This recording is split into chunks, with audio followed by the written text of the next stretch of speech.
Hi folks, Wooden Boat Dan here. Just wanted to give you a heads up. The podcast you're about to listen to was recorded several years ago, so some of the phone numbers, email addresses, website links, and time-sensitive information are no longer valid. Please keep that in mind as you listen. If you'd like to contact me, my email address is woodenboatdan@gmail.com. Thank you and enjoy the podcast.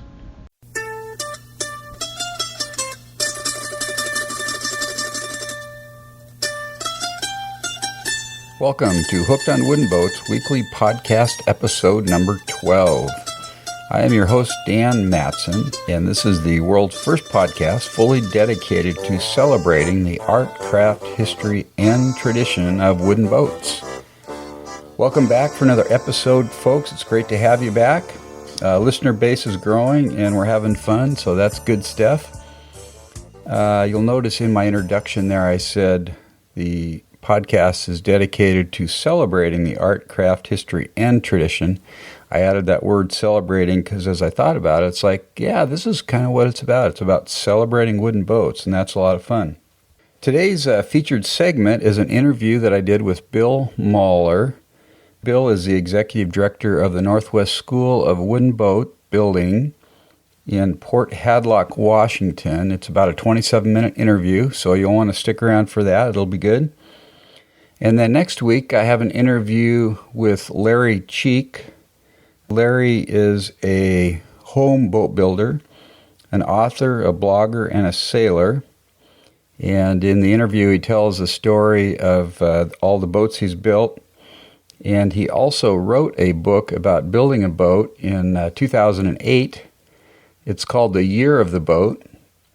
And I've read a couple excerpts from it. It sounds really interesting. I'm just going to read you one paragraph here, an excerpt from the book. It's called Beauty, Imperfection, and the Art of Doing It Yourself is the subtitle for the book.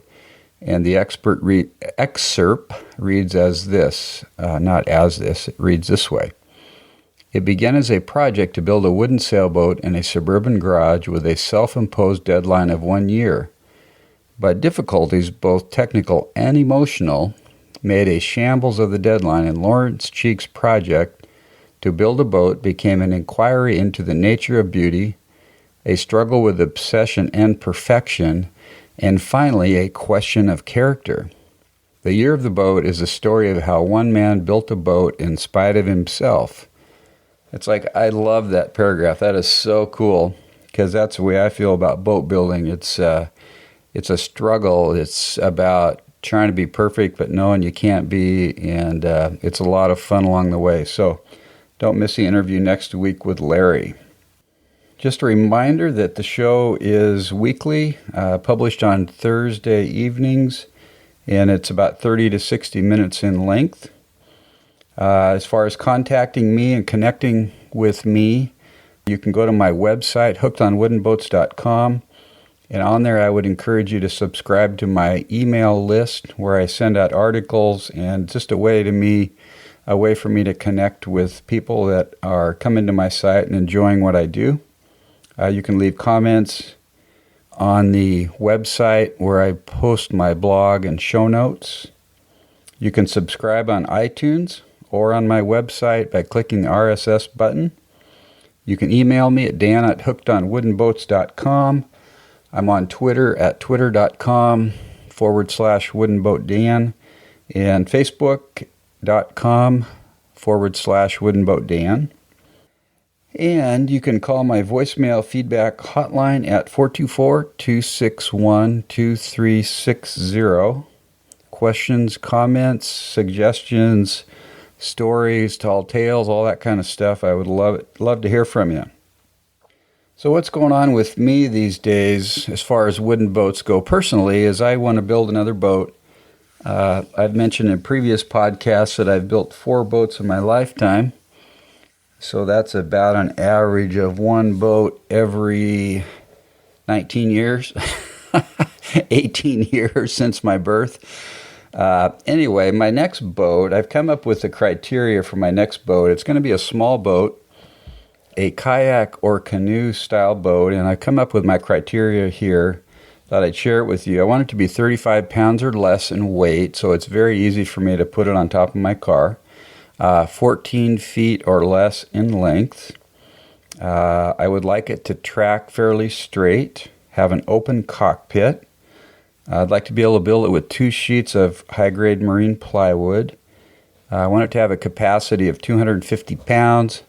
I'm kind of a big guy, I weigh 210, and with my clothes on and a knapsack, you're pushing 220, 230. I want a boat I can sit on the bottom, actually put a comfortable cushion under me and a little back of some kind, and use a kayak paddle, a double-ended paddle, to paddle the boat.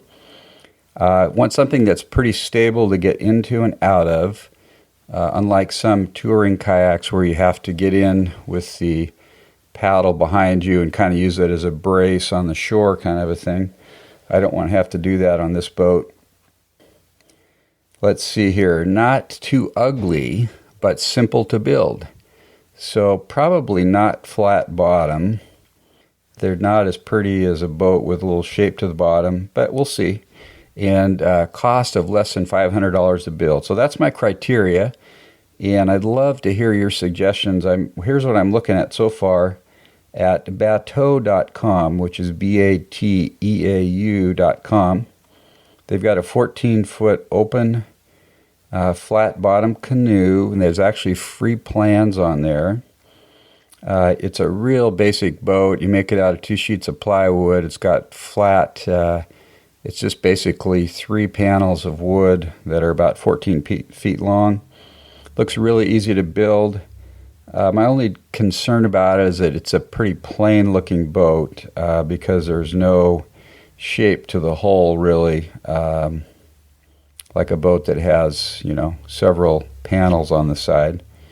I'm also looking at the 6-hour canoe book, which is about a 15-foot flat bottom open canoe. And then I stumbled on a site called Gem Watercraft, and on there I'm looking at the Sasquatch 14-foot boat, they call it. It's a 30-inch beam. It's a solo tripping canoe, weighs 33 to 43 pounds finished, and it looks pretty interesting. It's got a nice shape to the hull, and the ends of the boat are shaped more like a canoe than a kayak. So if you have any ideas for me, I'd love to hear from you. If you have suggestions or boats that you've built. But I'm looking forward to my next project. I'm getting closer to deciding what I want to do. I like to carefully plan what I build because it takes a lot of time and energy to build a boat, and I only have so much time. So what I don't want to do is start building a boat or build a boat and then get done and go, oh, this isn't really a boat I can use or that I like. So I want to carefully pick what I do here. The other thing I've run across here in looking at building this next boat is it's been years since I purchased Okumi marine plywood, probably since the 90s. And so now I started pricing Okumi.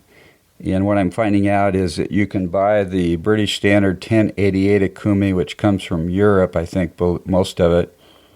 And for 6 millimeters, about $115 at Edensaw Hardwoods in Port Townsend. But then the guy says, well, but you can buy the Chinese knockoff, which he said is built to the same standard, but their manufacturing facilities are not certified or inspected, so that the finished product isn't certified, so to speak. And that material costs about half as much. So I'm just curious, you boat builders out there, what you think about that. You can save 50%, but are you going to get a good product still? According to the gentleman I talked to, it works well for most people. They've found it to be very similar to the real thing. But I'd love to hear any comments you might have about that. Tomorrow, I'm driving over to Port Townsend, Washington, to do a couple interviews for future shows. Pretty excited about that. One is with Jake Beatty, the executive director of the Northwest Maritime Center. And then the second one is with Dee and Sarah Meek. And they own a wooden tugboat that was built in 1890. and they've lived on the boat on and off. They have the complete history of the boat. They cruise with it a lot. It's a real fascinating story, so I'm looking forward to meeting with them. And then I have been able to finally connect with Tug Busey. He's a gentleman that took a 14-foot pram from Iowa down the river system to the Gulf of Mexico and then through the intercoastal waterway through Florida, Gulf of Mexico, and up the East Coast to Maine. And I heard him speak at the Center for Wooden Boats a few weeks ago, and so I'm going to be hooking up with him for an interview. So we got some really fun stuff to come here. I'm having a blast with this as usual. It just amazes me each week as I meet more people. I find more people that are very passionate about wooden boats, and it's just cool. I love it. Okay, as I mentioned earlier, I have an email subscription list on my site, and as people subscribe to my email list, I welcome to the site and ask them, tell me about your wooden boat background and experience and send me pictures and so on. And this week I had a gentleman named Lee Bjorklund sign up to my email list, and Lee lives in Seattle area. And he sent me a photo of one of his boats. It's an now I don't know if I'm going to pronounce this right. Ian Outred designed Wee Seal is what the boat design is. He says, we sail it on the Sound and at this year's Duck Dodge and elsewhere. And the design makes people smile a lot. It is an absolutely gorgeous boat. It's a 18.5-foot pocket cruiser. It's a double-ended lap-strake boat, Scandinavian design principles to it. Here's what else Lee says about it, that he says Opus, which is the name of the boat, was built by Dave Everetts, a home builder in Bellingham, Washington, about 12 years ago. He did a beautiful job. His quality guideline was that everything had to look good from 3 feet away. It's modified with a full keel, bilge keels, instead of a swing keel, which fully opens the interior. My neighbor Larry Gorse and I own it and care for it as partners. So anyway, it's an absolutely beautiful little boat. Wow. I mean, he's just gorgeous. And I've got a really nice picture of it. So I'm going to put that up on the website this week under this episode. And I'm going to do that in the future, too, as people write in and tell me about the boats they have and send pictures. I'm going to talk about them and put some pictures up on the website and have a little fun with it. So I would encourage you to sign up for my email list and send me some information, and we'll go from there. Let's see here. We've got an interview here with Bill Mahler, Executive Director of the Northwest School of Wooden Boatbuilding. I interviewed Bill about 2 weeks ago. He was very kind to me, gave me a tour of the whole facility, which is quite a few different buildings, showed me what they're working on. It's some really fascinating stuff. They've got 44 students there this quarter. People from all over the world come there to study boat building and repair. Anyway, I'm going to go ahead and get the interview started here, and I hope you enjoy it. Take it away, Bill. So it is November 22nd. Is that right, Bill? I think so. Yeah. November 22nd, and I am at the Northwest School of Wooden Boatbuilding in Port Hadlock, Washington. Did I get all that right? You got that. Okay. Yep. I'm sitting here with Bill Mahler. Mm-hmm. Okay. And Bill is the executive director of the school here. Thanks for joining me today, Bill. You bet. Appreciate it a lot. Glad to have you here. Yeah. So Bill just took me on a tour of the place. They have quite a few buildings around, lots of boat projects, and their students have just started either a 9 or 12-month program in September. Correct. Right. But anyway, Bill, let's start by having you tell me a little bit about yourself and your background and how you ended up here. Okay. I have actually been the director here now for going on 6 years. It'll be 6 years in May. That time has just flown by. This is one of the best places to be, I think, in the whole country. I've got over 25 years of senior nonprofit management experience, And I came here, or got here, because my family and I have been coming up to the Port Ludlow area for about the last 30 years. Oh, wow. So I've always been intrigued by this place. And when the job opportunity came open, I applied for it. And I told the board of directors that if they're looking for a woodworker or someone that knows wooden boats, I'm not your guy. And they told me, we've got enough of those people around. We need somebody that knows how to run an organization. So thankfully, they hired me. And as they say, the rest is history. Yeah, okay. So that was about 6 years ago. About 6 years ago. Yeah. Yeah. So kind of give us a history of the school, Bill, and the different programs that you offer, and just kind of tell us what's going on here. Okay. The school was actually founded 31 years ago by a gentleman by the name of Bob Prothero. Bob and his brother Frank were shipwrights on Lake Union for over 50 years. So Bob came up here when he was about 72 years old to start the school. And the reason he ended up here and taking this place, or choosing this place, is because of a couple of members of the Wooden Boat Foundation. They saw that the shipwrights working on wooden boats around here were getting older and older, and there weren't the young people coming to replace them. So they were the ones that convinced Bob to come up here and start the school. The school itself, now we run a 9-month diploma program and a 12-month degree program. The students earn an associate's degree of occupational studies with a focus on fine woodworking. It's a 12-month program, and this degree is the equivalent of a AA degree that you get at a community college, but our students earn it in 1 year instead of 2, and that's because they are here 8 to 5, Monday through Friday. So they end up putting actually more hours into getting their degree than students do at a community college. Wow, so they're here 8 hours a day, 5 days a week for either 9 or 12 months, or 12 months in that case. Yeah, to get the degree. Yes. Wow. Our students come from all over the world. This year we have a student from Argentina here, another one from England. We always have a few Canadians that show up, but we've had students come from Tanzania, South Africa, Korea, Russia, you name it. Our students have, like I said, come from everywhere. Yeah. Students range in age of about 18 to, we've actually had one student that was 72 years old.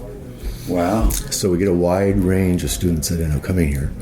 And they come here for a variety of reasons. There's basically 3 reasons that students come here. One is the young people that are getting out of college, out of high school, who maybe aren't thrilled about going to a 4-year school, but yet they want to learn a skill that they can make a family wage paying job or get a job. Then we have our middle-aged people, a lot of whom are veterans that are getting out, getting retrained. We also have a number of people that are just looking at career changes. Technically, we get a few every year, computer programmer to computer geeks who get tired. They're tired of sitting behind a keyboard, and they want to do something with their hands. So they're changing careers. And then the final group of students we have are what I call our dreamers, and those people are just retired individuals. They don't want to sit on the couch and watch Oprah all day, so they come here to learn a skill. As an example, one of our students last year was a retired neurosurgeon with a degree from Harvard. Wow. Who he came here for the whole year. Really? Yeah. He's quite the man. Where was he from? He's from back east. Okay. Yeah. Master's degree from Harvard. Yeah. He's living in Maryland now. So he came all the way out here, took a year off, took his first year retirement, and said he'd always wanted to do this, so he did it. Yeah. So what are the, you gave me some statistics before about what the students do after they leave here. Mm-hmm. Talk to me about that a little bit.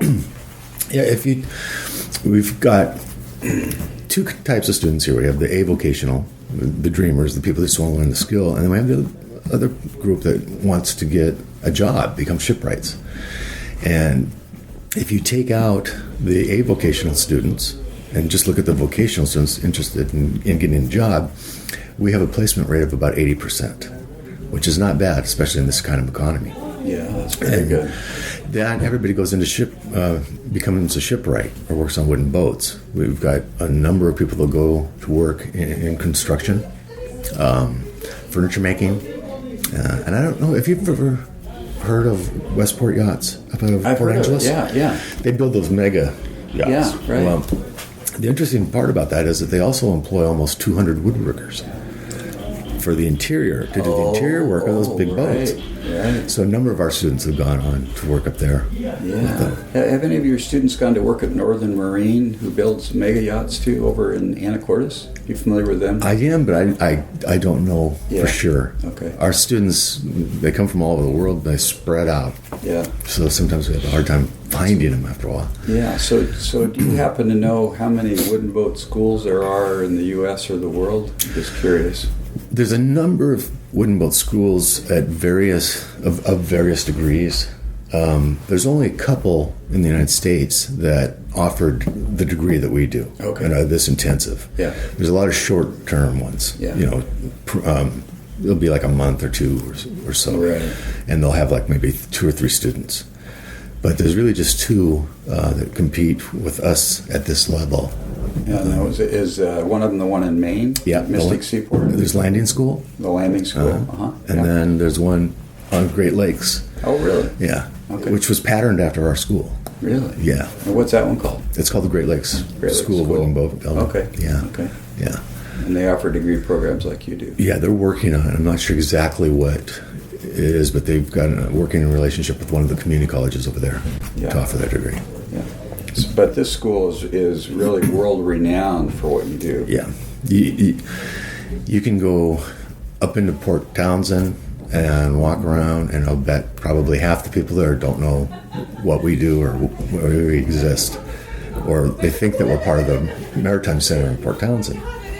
But if you went over to a shipyard over in England where wooden boats were being built, chances are they've heard of us. Interesting. A couple of interesting things about our instructors.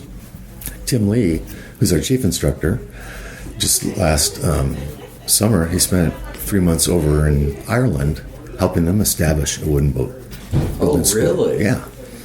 And then our cool. our composite instructor, Bruce Blatchley, he went over to China last summer or last fall to work with a company over there that wanted to teach their employees how to do composite work.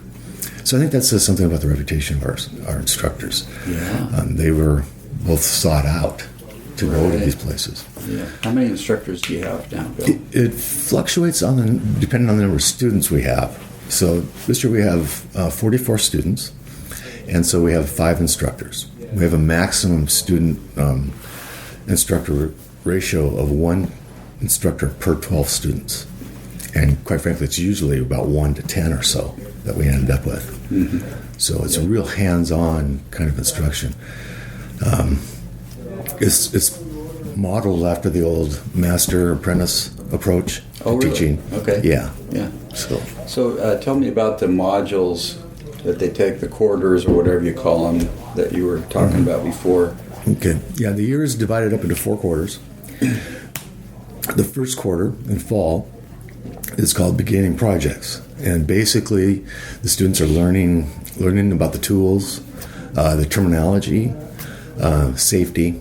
They get trained off on bandsaws and table saws and all things like that. Mm-hmm. They end up building their own toolbox.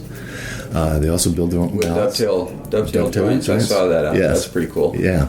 And so they're learning just the basics of woodworking.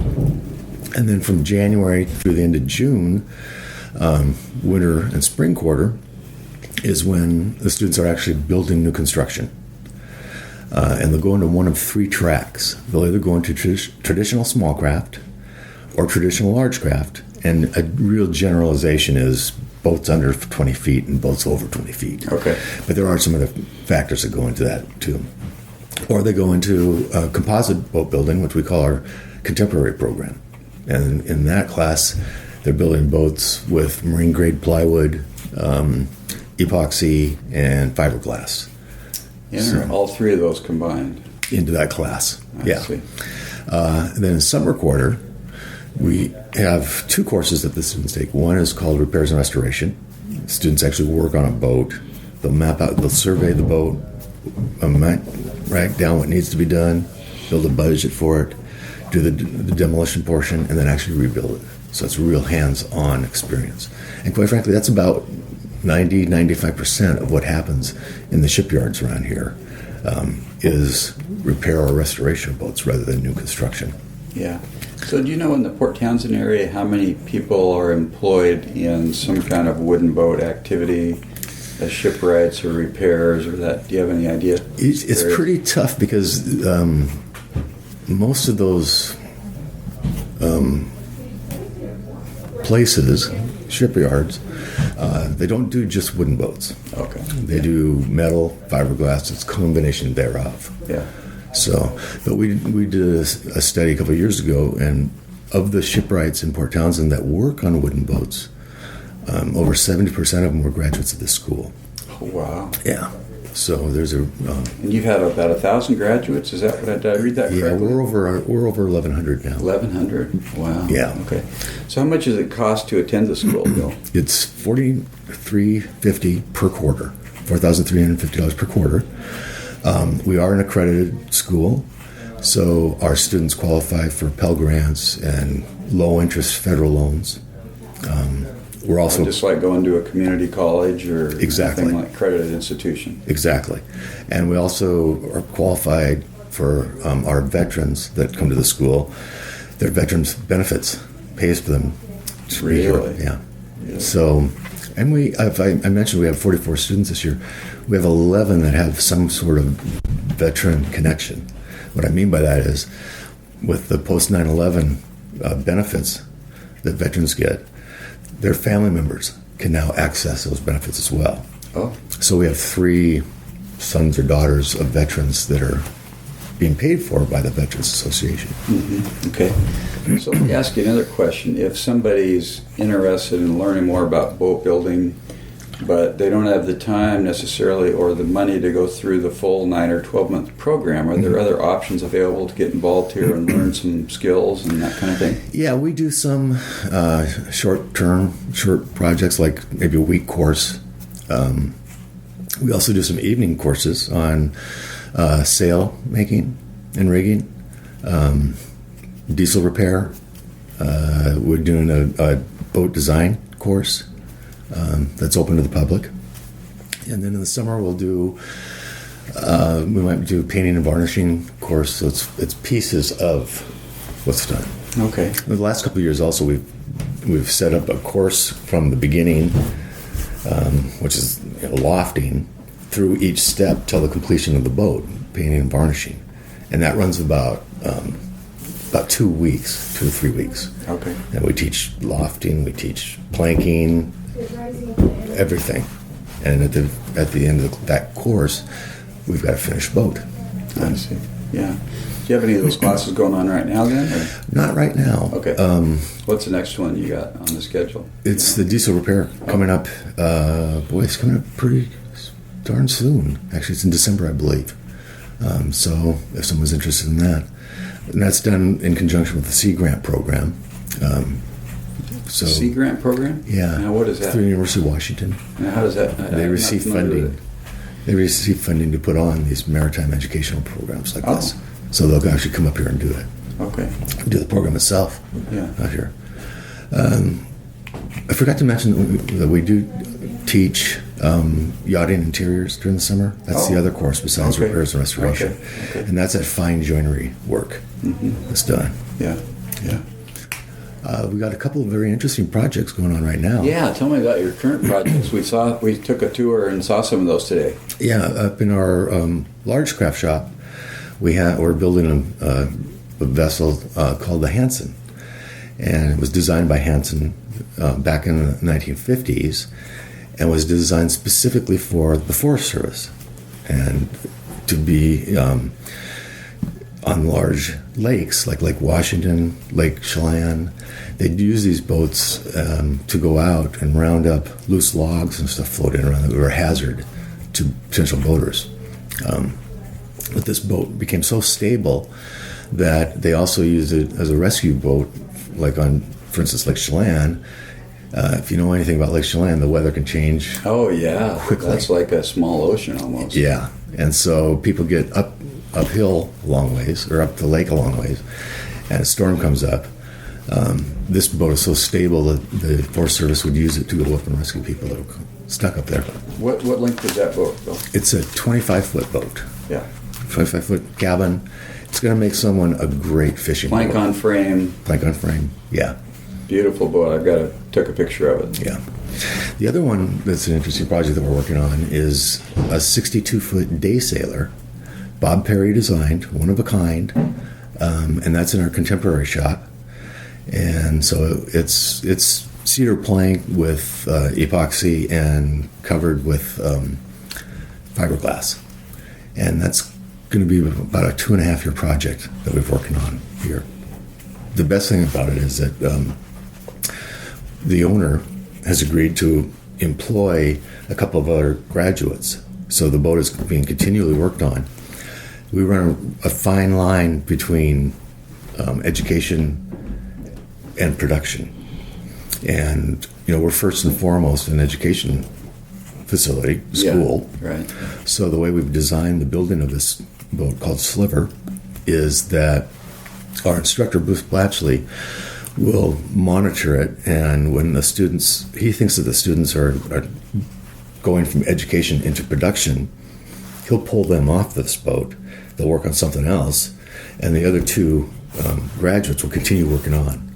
And then when they get to the point where there's something new, the students will come back over and work on it. I see. So it's a system to guarantee that we're not making our students into slaves, basically. Yeah. That probably wouldn't be a good thing. No. But if people want to see those boats, starting in January, we basically go up and take pictures of the boats once a week. And we put those on our Flickr account, which could be accessed through our website, www.nwboatschool.org is our website. And so if you want to monitor the progress on these boats, just go to our website. So we looked at another boat that you're restoring that was built in England in the 30s. Tell me that story. That was pretty interesting. That was a boat, it was built in England in the late 30s. There were only 4 of them ever built. 1 sank, 1 we can't find, and the 4th one is in Spain. And the gentleman in Spain actually has the original plans. So we're getting copies from him of that. Again, the boat was built in the late 30s, but in 1952, a woman by the name of Anne Davison set sail from England and became the first female to solo the Atlantic in this boat. And that's a boat you've got right up here. It's a 24-foot boat. And I tell you, every time I go up there, I just shake my head. I just can't believe that she could have sailed across the Atlantic in that small boat, especially with no GPS or anything like that. Yeah. So. And she wrote a book about that. Mm-hmm. What was that book called? My Ship is So Small. My Ship I said it's too small. My ship is too small. It's about her adventures across the Atlantic. Wow. 1952. Yeah, I think 1952, 1953, basically to her. So who owns that boat? That boat was actually donated to us. Oh, it was? Yeah. It had been up in Alaska, and the couple that had bought the boat had hoped to restore her. And it became a much bigger project than they first thought. And thankfully, the shipwright that they hired to work on the boat was one of our graduates. So he told them, I know a great place for this boat to land. And so they donated the boat to us. Quite frankly, it's a boat that was so far gone that normally we wouldn't take on a project like that. But this boat has such historic value that we could not do it. Yeah, right. Interesting. Let's see. So you've been in this facility about 6 years? About 6 years, yeah. What are your plans for the future with the facility stuff? Well, we just built one new shop. It's called the Jeff Hammond Boat Shop. Jeff is a master instructor here. He's in charge of curriculum. He's been here over 25 years and apprenticed under Bob Prothero, our founder. So we thought it was to honor his contributions to the school, we named this shop after him. And the idea is that we'll probably set a goal of building maybe one or two more of those same size shops as we go down the road. Mm-hmm. We can handle optimally about 45 to 50 students, although we had 57 last year. But we want to be able to get up so we're have like 60 students here, and not necessarily all doing wooden boat construction. We're looking at getting into things like systems courses, design work. Our students can come back and take welding courses now. We have a welding shop. Mm-hmm. We're trying to do whatever we can to make our students the most employable, mm-hmm. and give them the set of skills that they can walk into a shipyard and be productive from the start. Mm-hmm. Yeah. Obviously, we can't teach them everything. Yeah. And they learn a lot more once they're in the field. Mm-hmm. But we can give them that foundation, that good, solid foundation to become a shipwright. Right. So was this is kind of a layman's question? As a shipwright, is that a title that's bestowed with a certain amount of education or hours of training, or just generally somebody that's kind of an expert in ship repair and building, or what? Shipwright basically is anybody that's involved in repair and restoration of boats or building boats. Yeah. Master shipwright is another level, and I believe that's bestowed on an individual that's been in the field for over 10 years. Oh, really? Okay. Yeah. Yeah. But it's not really official. Yeah, okay. There's no certificate or test or anything like that. Right. To get that. Right.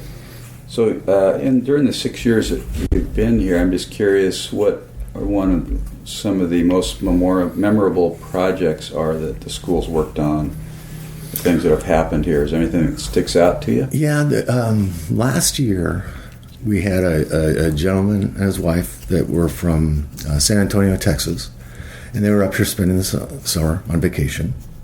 Stopped by the school for a tour, and the gentleman said, "Boy, I've got this old wood boat that doesn't float anymore, that was built by my grandfather, and gave it to me. So I'd really love to have a boat like that."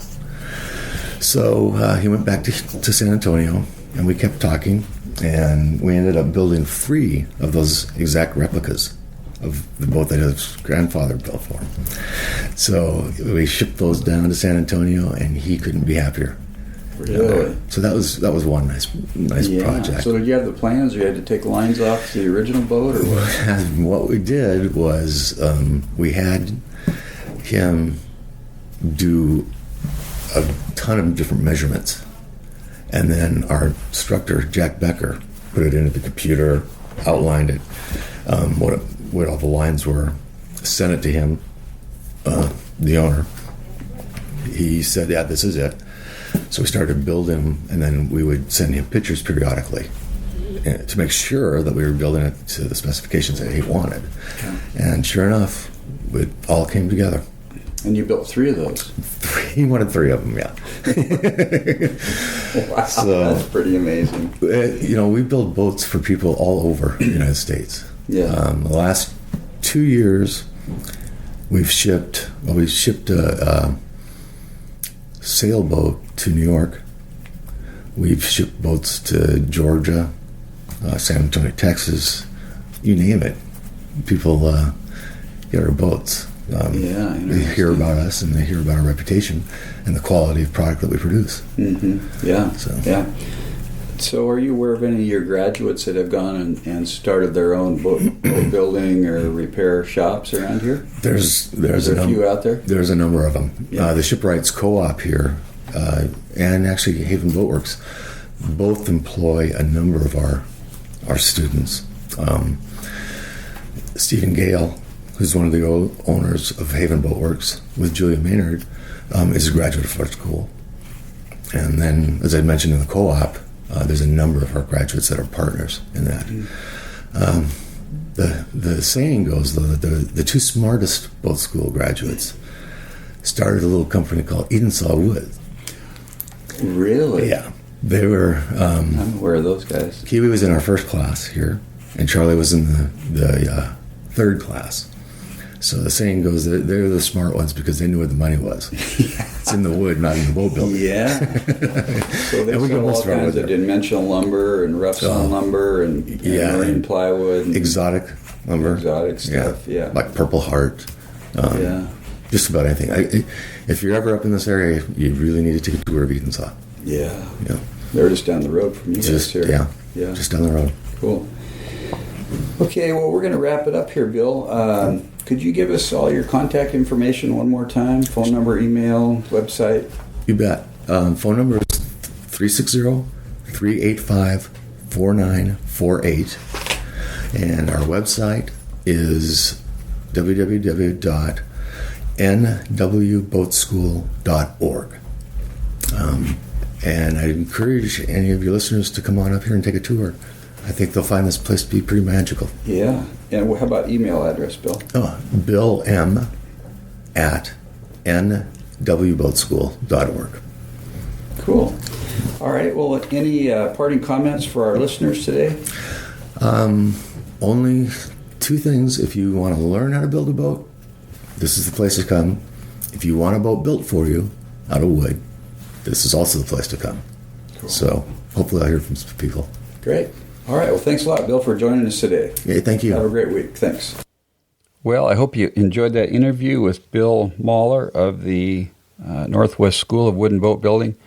I apologize, Bill. Last week I pronounced your name incorrectly, last name. I think I said Mahler. It's actually Mahler. So thanks again, Bill, for doing that. And I will post Bill's contact information on the website under episode 12, website address and email and phone numbers and so on if you'd like to contact him. They have a great program there. If I had the money and was able to move to Port Townsend for a year, I would be heading over there tonight on the next ferry.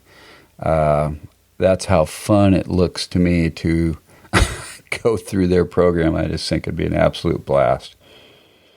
Anyway, please leave me some feedback by calling my listener hotline at 424-261-2360 with your comments, questions, suggestions, tall stories, lies, whatever. Email me at dan@hookedonwoodenboats.com. Put some comments on my website where I post my blog and podcast stuff. I'd love it if you'd leave me some feedback on iTunes. Some 5-star reviews would be awesome. And don't forget, next week I have the interview with Larry Cheek, the home boat builder and author. That's going to be a good interview, so don't miss that. Until next week, keep the bright side up and the barnacled side down. This is Wooden Boat Dan, over and out.